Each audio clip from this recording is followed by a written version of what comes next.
Tuffers and Vaughan's Cricket Show. Yes, welcome to Tuffers and Vaughan. The rain denied us a thrilling conclusion at Trent Bridge. The first test drawn with India, and I kind of get a feeling, Phil, that England got away with it a bit there. Yes, I think they did. 60-40 to India, perhaps. The plus point for England was that they were still in the game on the last day and had a good chance of winning. Well, that was largely down to Joe Root, impressive with that century, especially considering all the pressure on him at the moment. But the rest of the batting lineup, Michael, isn't really firing. Are you expecting changes for Lords? Yeah, I am. We've got to be honest, the batting lineup hasn't fired for a long while, and it's not an overreaction to the first test of the series. I think now's the time to make a couple of changes. Well, no Stokes, no Archer available for England. Who will England turn to now? Chris Silverwood has had his say on who's under consideration, and you'll hear from him very shortly. Tuffers and Vaughan's Cricket Show on 5 Live. Good evening from me, Eleanor Oldroyd as well. Welcome to Tuffers and Vaughan. Look, we'll talk about the Ashes a bit later, and we'll catch up with Tim Bresnan, who'll know a bit about what Jofra Archer is going through at the moment with his troublesome elbow. But first, you two, I wanted to pose you a question in relation to this. Oh my God. Just hit him in the unmentionables. I'm not sure I can give my analysis on this. It's back. He bowls a short ball and oh my word, he's hit him again. No, he's hit him again. He's hit him in the unmentionables again. Even the umpire's laughing. He can't help himself. Oh, I like the fact that RT's Alex voice Hales went up exactly like Alex Hales would have done. And why does everyone laugh? I've seen it so many times on a cricket field, and everyone laughs, and it's one of the most painful things that can happen to you. 2 out of 2, absolute bullseye. Phil, that first one, that was bullseye, and I've not seen a batter fall back on his haunches and then kind of get on his... And he started punching the floor. He was in that much pain. Well, I mean, Reece Topley was the bowler in question. So it was kind of like a hat-trick of sorts, because it was 2 deliveries, 2 hits on 2 particular parts of Alex Hales' anatomy. And he said, Alex Hales afterwards, appreciate all the messages of concern after last night, he said on Twitter today. It's great to know that my well-being was at the forefront of everyone's thoughts and no one found it funny in the slightest. Unfortunately, it's worst-case scenario today with minimal swelling and maximal pain. So, you can't not laugh, can you? It's so cruel. I mean, wow. And I can't put myself in your shoes or in your boxes or whatever, but I mean, sum it up, There's guys. been some bad ones, Ellie, over the time. I mean, Bumble, David Lloyd, Jeff Thompson at Bumble in the parts, and it was in the days of those old boxes, the pink boxes with holes, and it split. Yes. And I think the rest is history, really. You can imagine where the split went and came back and kind of broke. Yes. I think like I don't really want to say so much more. But you know what I mean? It's not a nice place to get hit. No, and Bumble said a lovely quote, didn't he? He said that everything that was inside the box then squeezed itself outside the box. Just to give you an idea of how much pain he was in. But you do feel for him. You do feel for him, but I mean, it happens a lot, and especially with these boys bowling at 90 miles an hour. Crikey! Oh. What's the most painful thing that's happened to either of you two on a cricket field? Oh, I broke my arm, like just the bottom of my left arm. I got hit by Mike Smith, actually, bowling for Gloucester at Headingley. Hit a crack, reared up, and it just smashed me straight on the arm. And I didn't realise at the time it had snapped, but yeah, it broke my arm, so that was rather painful. The ones in the box, though, it's that horrible stomach pain, and it just stays with you. He did well, actually, Alex Hales, to kind of regroup and... he'd have had a little bit of a rummage around just to count them to make sure there was still a couple down there, and he managed to just get back to his. He wasn't at his best, I wouldn't have thought, straight afterwards, but he did okay just to kind of get back on his feet. The most painful thing for me, having Gary Kirsten, LBW at Durban, and it was off a no ball. And he went on to get 275 and save the test match, and he was only on 10. So not physically painful, but psychologically painful, which absolutely destroyed me. I suspect Alex Hales is feeling a bit like that today as well. But look, our best wishes to him, yes. And I'm not going to make any more jokes about this because it's clearly not a funny thing, except when it is. But look, let's talk about the Trent Bridge test. Then, day after that, we've all come home, and the washout on the final day it was disappointing, wasn't it? And we'll talk a bit about the weather as well. But would you say that this was a bit of a great escape, Michael, for England? Yeah, if you'd offered them the draw on the final day, they'd have taken it. Yeah, I think so. I mean, you come out as a captain and you talk positively about getting 9 wickets, and the ball would have swung around. It's been a pitch that's had plenty of action for the bowlers over the course of the first 4 days. When England batted, though, on day 3, it wasn't doing as much as it did on days 1 and 2. And then India came out on that 4th night and knocked off 50 quite quickly. And the ball wasn't doing as much as it had done on days 1 and 2. So I had India quite clear as favourites to win the game.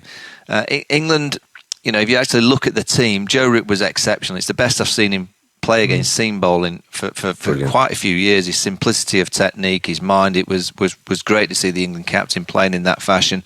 Ollie Robinson, once again, into his second test match, magnificent. Jimmy Anderson was fantastic. Sam Curran had little glimpses with both the ball and the bat. Other than that, I think there's a lot of improvement from the England side. So to think that they took the Indian side to day 5, with them still needing 150 odd, with 9 wickets in the can, also on the back of a real poor fielding effort from England, I can't see them playing any worse at Lord's. So I think England will get better, and I think the likes of Bairstow, Joss Butler, who haven't played any red ball cricket at all, I think they'll be better for the run out at Trent Bridge. So I think they will improve, but you could argue that India may improve as well because they've not played a great deal of cricket, and they'll be better for the run out as well. So it's intriguing to see how this test series is going to pan out. Yeah. Do you feel a bit more positive, Tuffers? Because at the end of the first day, actually, at the end of the first day, we all sat around, didn't we, and said, this is going to be a long series if England play like this all the time.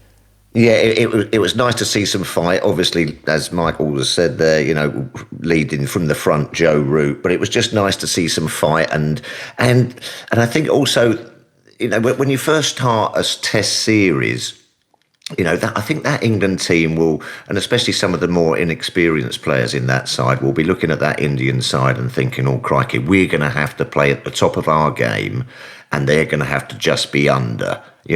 For us to win this series. I mean, you obviously go and talk in team meetings and what have you, and you say, come on, this is what we're going to do, we're going to be positive. But there is always that little thing in the back of your mind, the likes of Bumrah, Shami, Ashwin, Jadeja, Kohli, all these fantastic cricketers. But I think that they might have just got a little bit of confidence from that. I think they'll be getting in their cars, leaving Trent Bridge, saying, listen, we got ourselves in a position where we could have nicked it. We didn't play well. And let's all go down to Lord's, regroup a little bit, and just, and be a little bit more confident about ourselves, I think. So I think that might have just done England a power of good, that sort of day of rain.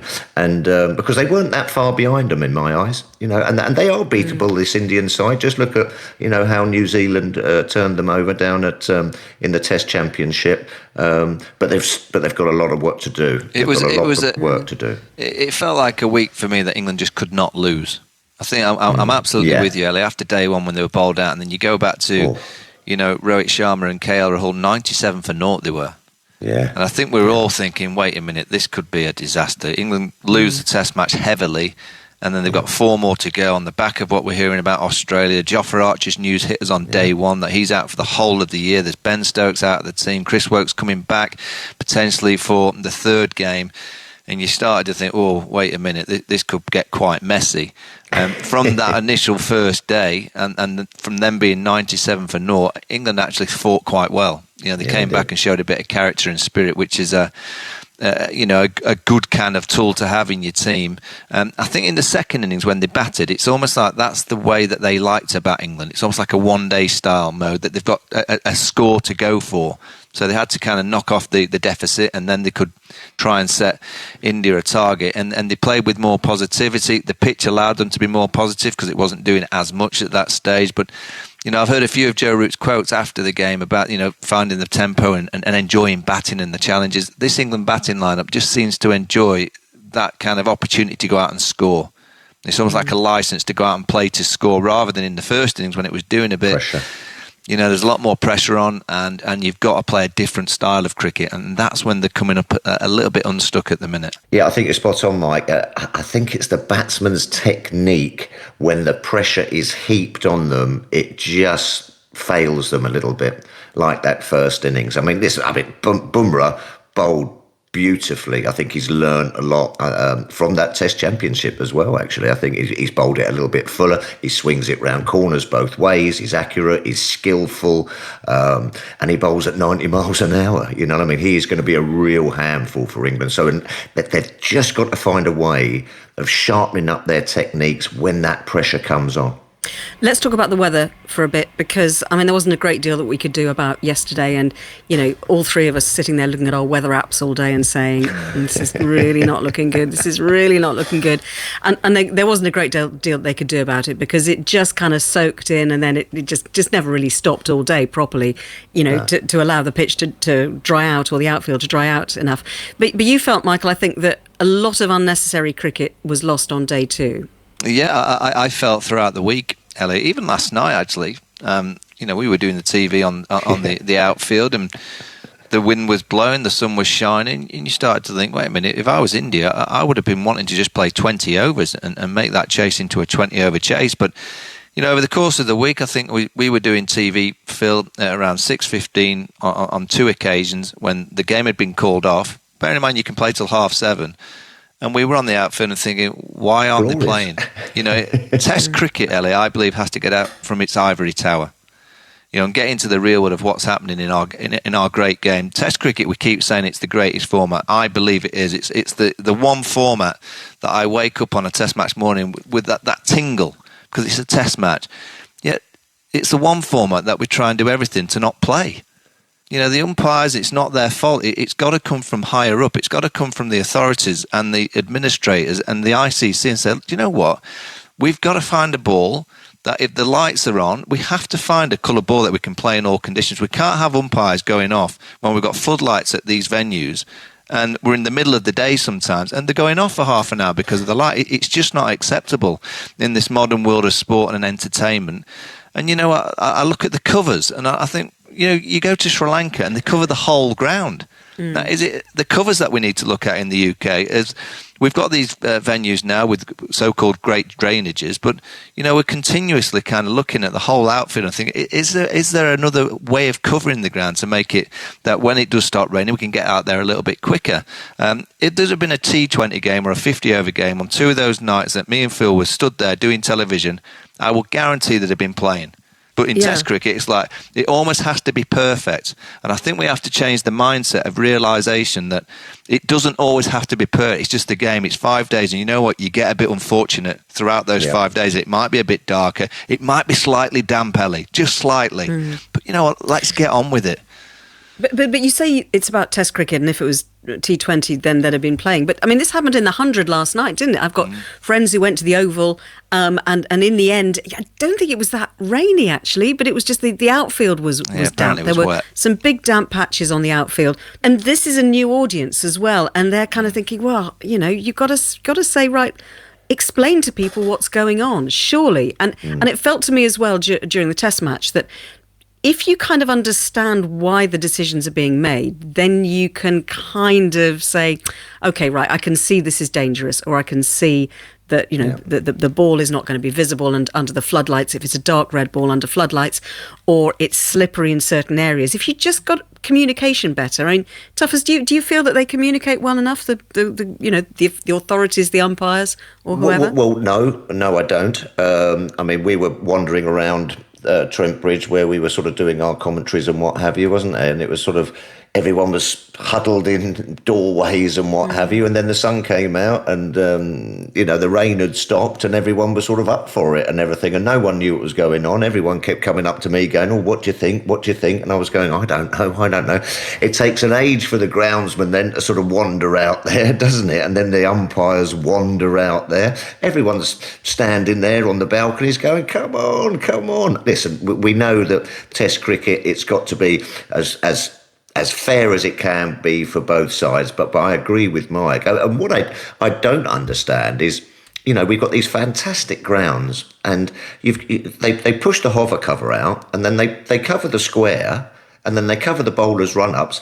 I agree with Mike. Get a big cover on. If the reason why we're not playing is because there's a damp patch at sort of like mid-off, well, I don't think that's acceptable now anymore. Get a bigger cover. It's simple. Yeah. And also, Ellie, you look at, a test match ticket is expensive. I think the lowest one was £70 going up to about £120. And, if you've gone to a test day for the first time and you see them go off a bad light, and you're a family that has got a certain amount of money to spend on live sport per annum, and there's hundreds around, and it costs you 20 quid to go to the 100. And, I know last night's not the great example, but they do everything they can to play these shorter versions. These shorter formats, that if you've bought a ticket, they're going to do everything they can. And it might be the odd time that they're playing in not perfect conditions.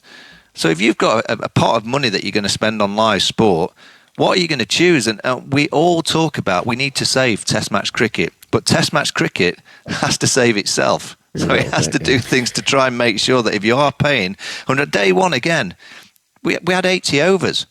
It's meant to have 90 overs. We had the extra half an hour, but we had 80 overs bowled on day one, but nothing gets done. It's like, we go off a bad light. We don't get enough covers on the outfield. We have all this delay because it's a 5-day game, and you feel that the delay thing, we've got another day to catch up and another day and we can add on time. And also, this over rate. Look, tell me if I'm getting old, please, and I'm sounding like a grumpy old bloke, but it just winds me up that in Test cricket we don't seem to realise that we are going to miss maybe a group of supporters who go, do you know what? I'm going to go and watch another format, because I know I'm going to get a bit of cricket. They're going to get out there and play, and I know that they're going to get all the balls in and all the overs in. One thing we mustn't forget, though, is player safety. When bad light does come in, you've got these guys steaming in at 90 miles an hour and what have you. You do have to bear that in mind quite a lot, because, if people start getting hit and what have you, That's why we need to look at the colour of the ball, Phil. Yeah, because in white ball cricket, when the lights are on, you play on because the ball is visible. So it's down to Test cricket to find the ball that we know that we can play in all conditions. And if you know it's going to be a gloomy week, you know what? Maybe that you change the colour of the ball that week to the pink ball. Well, the good news is that the forecast for Lords starting on Thursday is much, much better. So we shouldn't have to be. We shouldn't be talking about this time next week. So in the absence of much actual sunshine, Joe Root, he was a ray of sunshine, wasn't he? With his beautiful Test century, his 21st Test century, and it just gave them that bit of hope on the final day. Even though in the end the rain put paid to that. But very few people would have put any money on them even being in the game after being 183 all out in the first innings. I mean, Michael, considering everything that's going on, all the outside factors, all the pressures on him, what was it that was so great about that innings? Well, I think he said it all in his interviews afterwards, that it was almost as if he probably put himself in a mindset. There's loads going on, and it's not easy for the England captain at the minute with, Jofra issue, Ben Stokes issue, all the talk about going to Australia. Will they, won't they, can the families go, quarantine? It's difficult. And put into that, they're in a bio bubble themselves, so he can't. So he waves his bat for 100 to his wife, Carrie. He can't see her.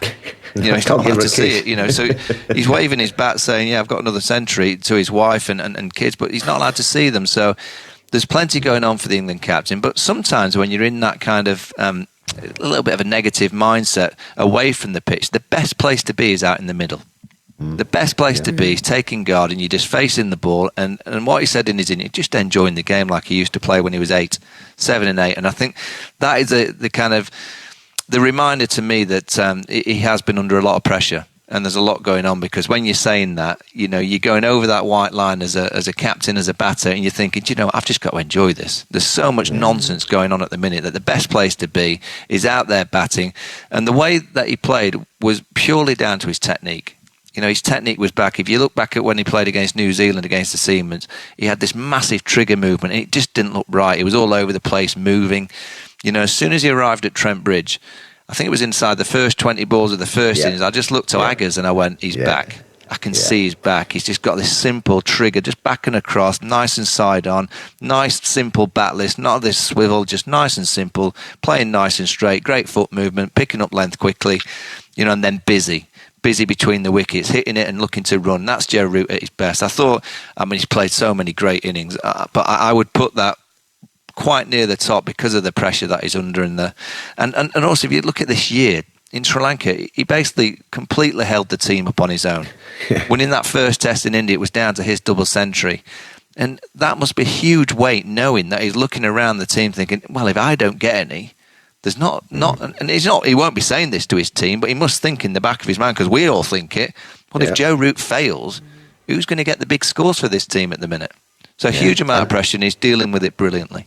Yeah, it was brilliant. And you're right, in that first innings, because you saw him, he looked a little bit tense at the start, and and interviews and what have you, and then he came out there. I think he hit 3 or 4 fours with his first 3 or 4 scoring shots.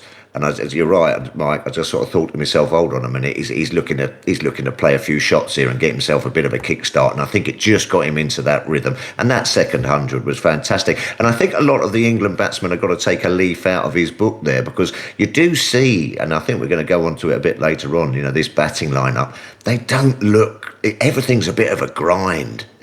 Everyone's going out there. Obviously, they're feeling under pressure or everything. But sometimes you've just got to think, look, I'm having a great time. I'm playing for England. I'm going to go out there. If I see an half volley and I whack it for 4, that's great. But if I get it wrong and I nick it, well, listen, I'm going to enjoy it. It looks a bit of a loveless place, that batting lineup at the moment. So hopefully Joe Root's second innings will just have kind of kicked it all off again. So enjoy it more. I hear it a lot around the media centre, and I get it. But I hear, the captain looks a bit down, doesn't look himself. I honestly think it's the biggest load of nonsense when I hear that. I'm like, I don't care what he looks like 2 days out. I'm not bothered how he interviews pre-match. No. It's irrelevant. It's how he's thinking when he walks over that white line. Yeah. And I see Joe Root a lot of the time, and he has got this energy to play cricket.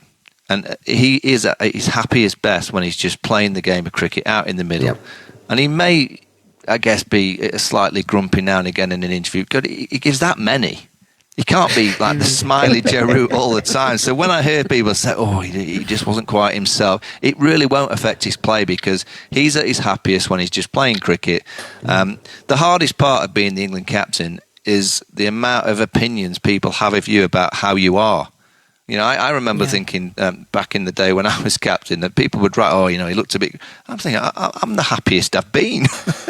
Someone's made an opinion because I've given an interview or said something slightly out of context, and they think, you're in a bad mood or you're not in a great place. We're all amateur psychologists, Michael, you know that. Well, I guess it's our roles to do that. But Joe, when he's on the cricket field, that smile, that's what we want to see. And he generally does always smile when he's on the cricket field. Yeah. I've got plenty of grumpy fifers. Mike. best point to prove, Phil. Point to prove is always the best mentality. I've got a speeding ticket. I've got a parking fine. My guttering's loose, and I've gone out and got a fiver, so it doesn't particularly matter. But it was great to see him, and his celebration when he got that. You just felt that it lifted the whole of that team, and hopefully they can take that forward to Lords. Quick word about the Ashes. A story in the Times today, which we were having a look at, saying that there will be conversations that England will raise the possibility of postponing the Ashes. And we talked about this on the show last week. As we know, there are really strict border controls in place in Australia. So any family, if the families were going to go out there, any family would have to self-isolate in a hotel room for 2 weeks. And if you've got a couple of young children, obviously that's not an easy thing to do. And according to the Times, they say 6 players would pull out under those circumstances. And Ashley Giles and Chris Silverwood don't want to take a weekend side out there. So there are going to be crunch talks, apparently we're told, with Cricket Australia later this month. I suppose time is of the essence of this, because if they're going to make a decision to postpone, then they're going to have to put all sorts of other arrangements in place. I mean, what do you think about that, Michael? Yeah, I honestly think it could be. You look at the Olympics, postponed by a year. The Euros was postponed by a year. The Rugby League World Cup, which Australia and New Zealand pulled out, have now been postponed by a year.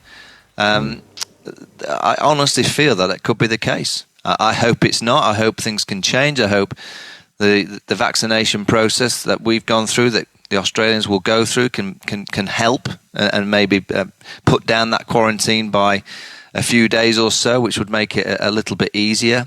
I guess it's the logistical side of going to Australia, and potentially you could still get locked down when you're there. I mean, they're so strict in the way that they govern, this pandemic. I honestly haven't got a clue what's going to happen in the next 6 to 8 weeks, but it's going to have to happen in that time if this Ashes tour is going to take place, because so many things have to be arranged before you start looking at families on the team perspective of travelling to Australia, of who's going to go and how do you get them in, etc., etc. On the back of the T20 World Cup. It's not easy. I hope we can come through this, and I hope the Ashes can take place. But if England are arriving there with 6 players of their main team not able to travel because of the times that we're in, I don't want to see an Ashes series in Australia. I don't like seeing an Ashes series with no supporters travelling from the UK, I have to be honest. But if we can get the players out there and all the team and their families, well, that is something that I can obviously buy into and think that's fine. But if you're arriving with half the team missing, I'm sorry, it's not an Ashes series for me. No, Before we totally move agree. on, let me give you a score. Australia bowled out for 62 by Bangladesh. Oh, let's get the That's Ashes their on. lowest score in T20. Let's get the Ashes on. Let's get on the plane. Right. Quick, Who cares about quarantining now? Let's get out there. let's get over there.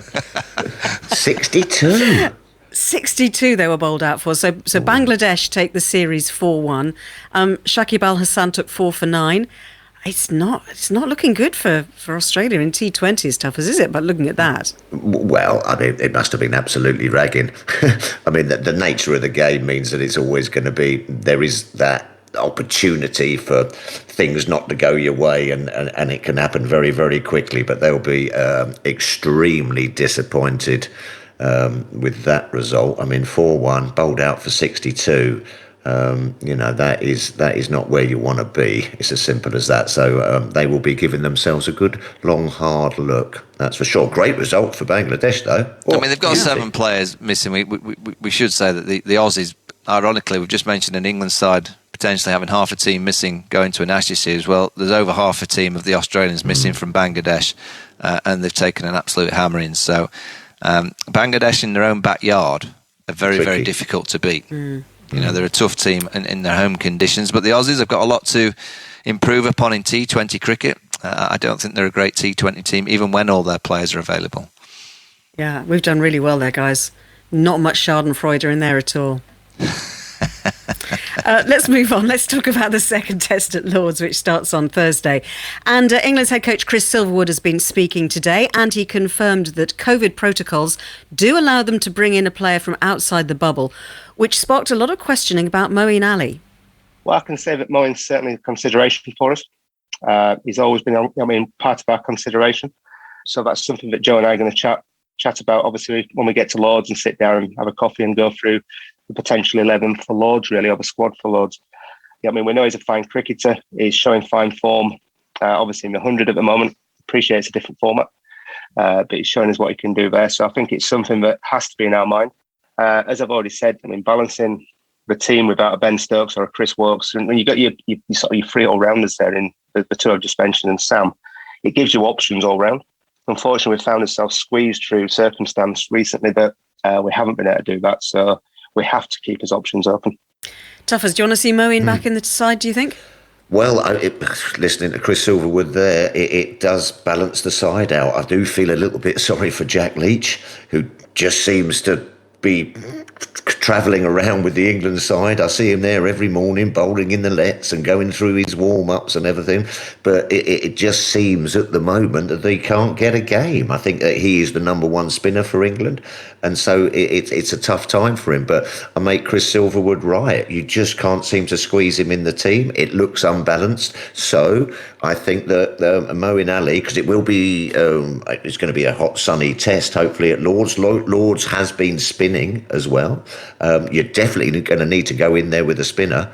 So you've got to, you pays your money, you takes your choice. Is it Jack Leach or Moeen Ali? And you just have to look at that and think that Moeen Ali, with his batting, has to play. And also, he's got a fabulous record, and a great record against India. I think he had a fantastic record against India when we beat them last time they were over here as well. So I can see Moeen Ali coming into the side.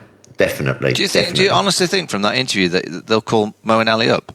Well, I didn't read into that interview that he was going to call him up. They're going to get to Lords and have a consideration. He's happy with the balance of the side, doesn't he? He said, are you happy with the balance of the side? No, I'm staggered that before the first test, as soon as Ben Stokes got injured, got his illness, you go for your next best all-rounder who's fit. Moeen Ali is the next best all-rounder, and they didn't. So the think tank, for me, has not worked before this series.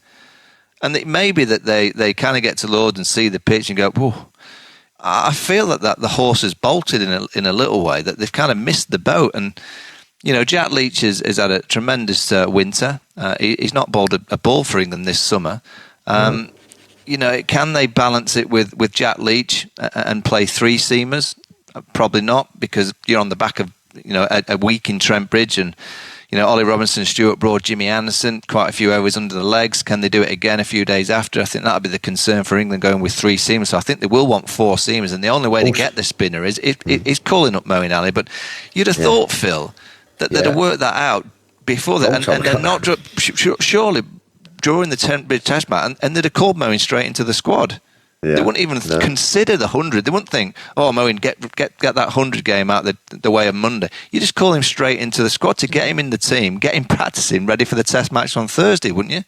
Yeah, and they don't like the look of the tail either, do they? They don't like the look of that tail with Anderson, Broad, Leach, and so I think... I think that interview was saying that they were going to call him up, Mike. You know what I mean? Because why wouldn't they have done it straight? This is my point, Phil. Who cares about 100? It's Test match cricket. Yeah, I know. If Moeen's going to get called up, he's called up during the Trent Bridge week, because they've realised, wait a minute, we do need that spinner, possibly at Lords. Get Moeen into the squad, get him around the team, practicing, get him hitting some red balls in practice. They've had no preparation, these guys, playing Test cricket. Get him around the thing. What's a 100-ball game going to do to him on a Monday before the Thursday start at Lords in a Test match? Absolutely nothing. Yeah. So it don't make sense for me, that. Of course, one of the other big talking points to Chris Silverwood was the top order, top three. This was his response. I mean, we have to address the fact that at this moment in time, I think we have to accept it. We're not getting those runs. So we have to look at the why and the how, really. I mean, it's A to B is, get as big first innings run to then put pressure on the opposition. How they get there, they've got to find a way of using their skills to do that. So the questions have been posed to them, bring some ideas. How do we best help you do that? And the question has been posed to the batting coaches as well, making sure that we're giving them the best opportunity to be successful. But ultimately, if it isn't working, then I have to take a view of, why isn't it working and how do I change that? I have invested in these guys. I would rather be accused of giving somebody one too many chances than not enough. I've made that clear from the start. But, you're quite right. At some point, I will have to make a decision. So it sounds a bit like Burns, Sibley and Crawley live to fight another day, or certainly at Lords. Michael, what do you think about that? I'm not so sure. I would be amazed if Hasib Hamid doesn't play. Yep. And I've been quite vocal all week that I think sometimes in this era, Ellie, I believe it's a real massive kind of failure if you get dropped from the team. It's almost as if it's deemed that you're not allowed to be dropped. You look at the great players of English cricket. Joe Root got dropped from the Test match team. David Gower got dropped from the Test match team. Graham Gooch, and they all ended up being great players. It can't be deemed a huge negative and a huge failure if you're saying to a young player, i.e. a Zach Crawley at number 3, he's struggling. Since that 267 against Pakistan, he's averaged around 10 in Test match cricket, and that's over a year. So if Chris Silverwood is right, you'd rather give players an extra game or two to make sure. But I think in someone like Zach Crawley's case, if you gave him another 2 or 3 games and it goes even worse, you might not see Zach Crawley for a long time. I think Crawley's got an ability that would be suited to playing in Australia.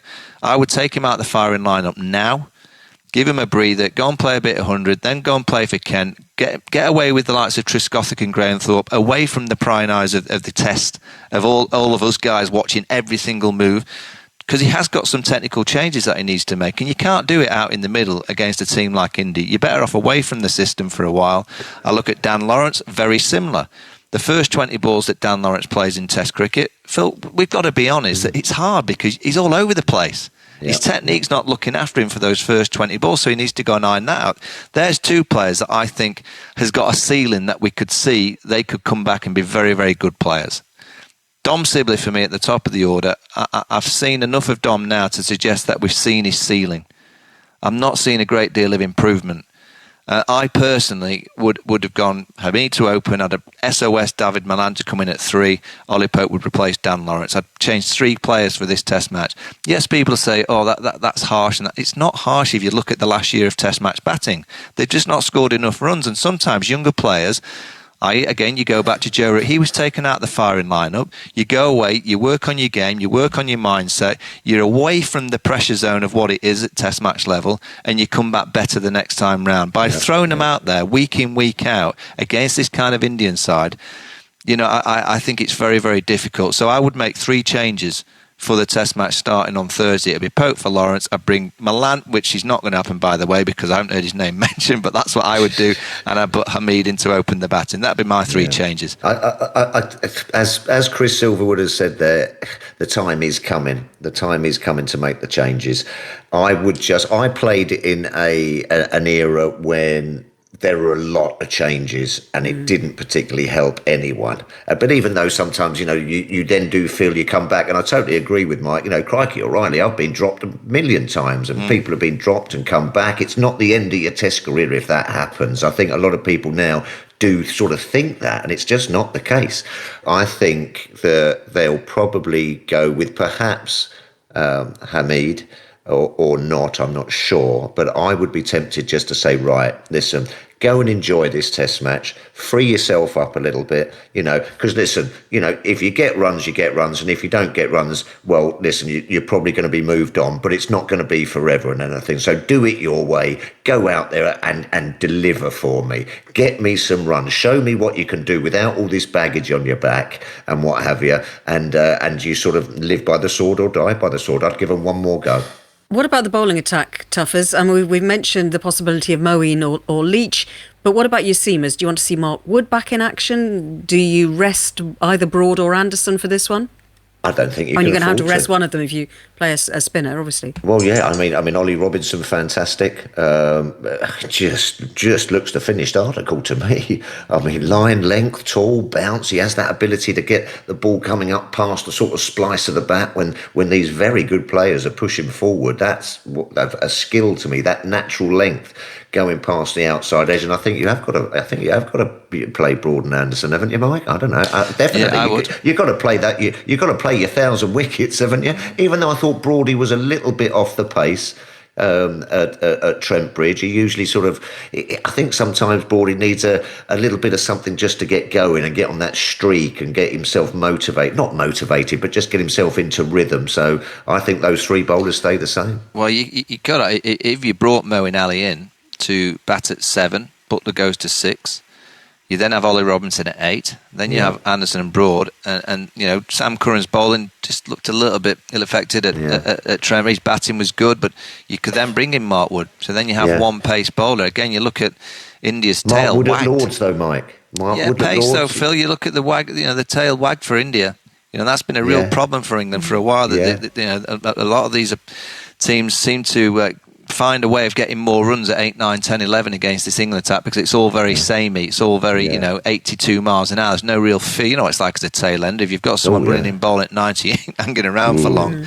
So maybe that is, if they bring Moeen Ali into the team, it's a way of getting Mark Wood back into the side as well. Well, we talked about the Indian tail-enders in last week's show, I think, and I think the general view was that they weren't all that much cop. But looks like we got it wrong. And let's bring in Deep Dasgupta, who was with us for the first test remotely, but it must be close to you getting out of isolation, Deep. Surely you'll be with us in the real world soon. He's out. I'm out. I'm out. You're out. I can tell because you've got a different backdrop. You're actually in a room that looks nice. Thank you. We're really looking forward to seeing you at Lord's in person rather than on a screen. So just give us your view of how India performed as a whole. I mean, Jasprit Bumrah was obviously the star of the show from an Indian point of view. True, not just Jasprit Bumrah, I'd say KL Rahul as well. I think the biggest positive out of the first test was KL Rahul, because obviously 2 days before the first test started, he was not going to open. He wasn't even an opening option. But obviously he was forced to, and he did what he's done before as well for India, opening the innings. So KL Rahul, Rohit's been looking good. He hasn't converted his 20s and 30s into big ones. I still think he's still trying to find the right tempo, or the right way to transit from gear 3 to gear 5, 6, which he usually plays, his natural game. I guess it's going to take him one good knock in Test match cricket outside India to figure that out.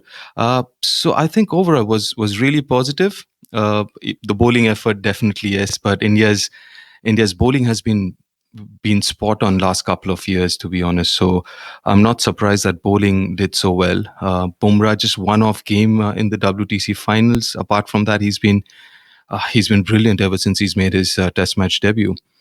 So all in all, I thought it was a really good Test match for India, especially if you keep in mind that India doesn't really start Test series away from home as well as they did in the first Test match. Deep Tuffers here. Ashwin to play at Lord's got to be, hasn't it? I'm not too sure if they're going with this. If they're going with the same composition in terms of four seamers and a spinner, then maybe not. Maybe not, to be honest. But yeah, I mean, he's a good option. He's a very good option. That would be an understatement, to be honest. I know the Lord's pitch might not assist the spinners a lot, but the traditional slope that the Lord's pitch has, he can use that. I know for a fact that Swanee loves bowling at the Lords, and things like that. So yeah, I mean, but the interesting part, how I see it is, it's not between Jadeja and Ashwin. It's between Shardul and Ashwin, depending on what combination you'd want. For Jadeja, it's more to do with him or Hanuma Vihari. Do you want Hanuma Vihari or you want Jadeja? But the way Jadeja batted in the first Test match, I mean, you aren't really missing an extra batter then. Yeah, absolutely. Just tell us a little bit what I enjoyed about Trent Bridge. That there was a great crowd, a great atmosphere when they were out there playing, and India always bring this energy, and energy is the word I use for Mohammad Siraj. He reminds me of a young Merv Hughes. Like, he likes to get in the batters' faces. And I like seeing it. Can you just give us a little bit of an insight into this character? Because I think if he bowls at Lord's and acts like he did, I think the Lord's crowd are going to love him. Oh yes, I mean that's how he is. That's how he's played his cricket all through. Whether it was first-class cricket playing for Hyderabad or whether it's for India, I mean that's something that characterizes Mohammad Siraj, who he is. And the good part is nobody wants to temper him down, his temperament or his attitude. What was very interesting to see was actually Virat, when this him and Sam Curran thing was happening, it was actually Virat who came and asked him to relax a bit, which is not a very common sight, Virat asking somebody to calm things down. But he's that character, and I don't think you really want to hold him back or leash him. One of the things that intrigued me about Virat Deep during that first Test match was the number of times when India were fielding, when he'd just kind of go and take himself off, and he'd just sit in the front row, and he was sitting there all relaxed, chatting to some of the coaches. And I mean, is this just something that he does regularly? That he just says, "No, I'm just going to have a little bit of a break and chill out on the in the stands for a bit"? I think this is something that we're seeing in the last year or a couple of years. I think, he's trying to find this right balance, and it seems that he has found this right balance between being extremely intense. That's the kind of a person he is. Whatever he does, you can never question the intensity part of it. But he's also trying to find the right balance, being intense and also relaxing at the same time. And, all of us who've had kids, we know that once you become a dad, that I think there's a naturally you kind of tend to calm down a bit and take things a little easy at times. I think that's helped him as well. And also this whole year and a half of pandemic and everything else. And that's what I've noticed in Virat in the last year or a couple of years, that it seems to have found the right balance between being intense and also relaxing at the same time. It'll be interesting to see him. I'm sure he's going to be so motivated to get some runs, isn't he, at Lord's after what happened at Trent Bridge? Yeah, Virat definitely is, and so is the Indian middle order, and we've spoken quite a bit about it. Whether it's Pujara, Ajinkya, Virat, they haven't had the high standards that they've set for themselves. They haven't really met that in the last couple of years. So, looking forward to it. I mean, Pujara in the second innings was looking good. The intent. You could see him walking around a little more briskly, not sauntering, which he usually does. So you could see that body language. Virat, again, he never looks out of form, to be honest. I mean, just a very uncharacteristic way to get out in the first innings. He generally doesn't play a shot like that straight up, and that too against Anderson. I mean, that's a rare thing from him. But I'm sure they'll figure this out. 1-0 to Jimmy on that one, I think, Deep, but we'll see what happens. Yeah, round one to him. Round one to Excellent. him. Really looking forward to seeing you in the media centre at Lord's. Thank you so very much. Deep, and we've promised cake, so we'll see you there. Yes. See you on Thursday. Get ready for the Lord's food. Yeah, you'll love it. Deep Dasgupta, former Indian batsman who will be part of the TMS team for the rest of this summer. I mean, he is already, but he will be in person from Thursday onwards. We wanted to talk, we mentioned him already at the start of the programme, Jofra Archer, who of course is going to be missing for the rest of this year. Huge blow when we learnt that on day one. He's also going to miss the T20 World Cup. He'll miss the Ashes, assuming that goes ahead. And it's because of this stress fracture in his right elbow. And let's welcome a man who knows a thing or two about elbow problems. Tim Bresnan is with us. Hello, Tim. How are you? Hi, how are you doing? I'm very good, thank you. You're quiet, but I think we can... whereabouts are you at the moment, Tim? Sounds like he's in the bar. Yeah, I'm currently in Clapham, and it is absolutely bucketing down. Well, you're only about 2 miles from me, and I can say the same thing. You're absolutely right. He's absolutely chucking it down out there at the moment. But anyway, but we'll try and press on and have a bit of a chat. Look, you must feel for Jofra so much, because you were there, weren't you, a few years ago? Yeah, it's a difficult situation for him. I mean, it is his right elbow as well, which that's what plies his trade. So it is a difficult one. I was in the similar situation with the surgeries and things like that. I mean, I'm not sure 100% what his issue is, whether it was similar to mine or not. So I can't really comment on the ins and outs of it. But it is a sore one.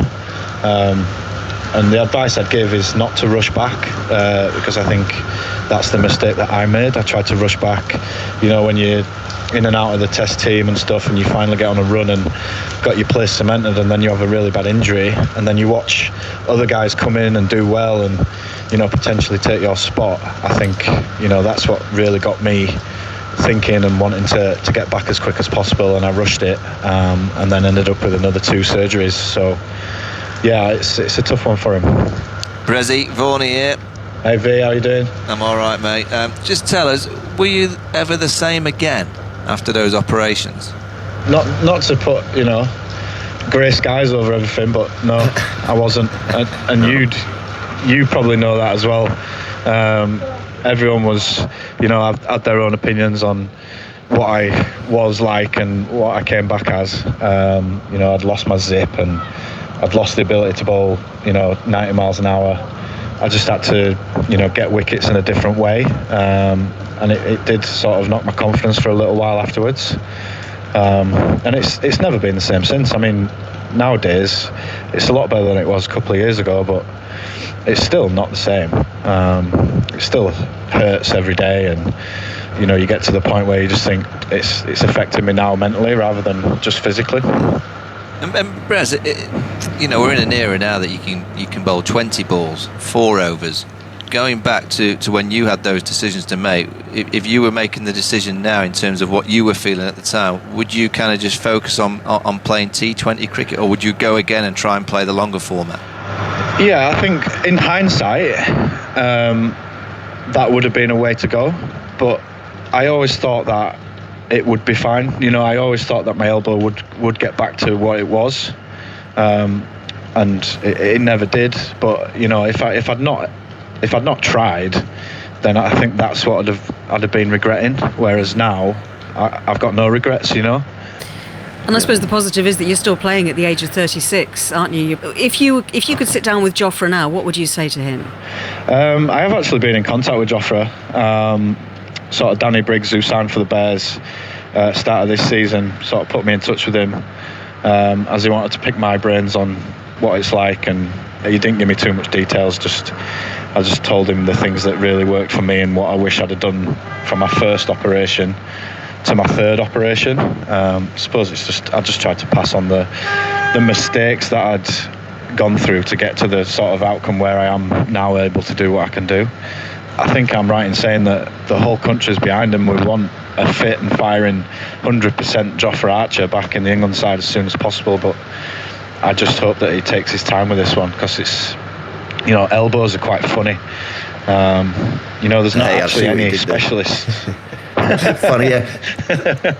Funny elbows, funny bones. I don't actually have a funny bone anymore. One of the surgeries, they moved it to the opposite side. My nerve funny bone thing. Yeah. But yeah, I mean, it is a tough one, and you know, we just wish him to get back as soon as possible. But you know, he's got to take his time and get 100% right. And just going back, Brezzy, and time is what we're talking in terms of time. You said you rushed yours, you came back. It sounds like Jofra may have done the same. That's potentially why we're in this position now. What is the time frame, do you think?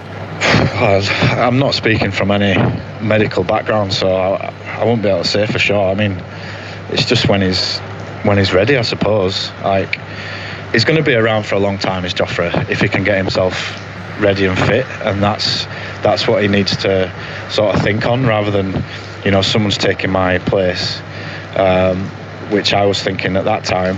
If he's fit and firing, is an automatic selection, which I wasn't. So he has got that luxury where, you know, which is great. And England, you know, we need him, and he's going to be around for a long time. So I just think on that.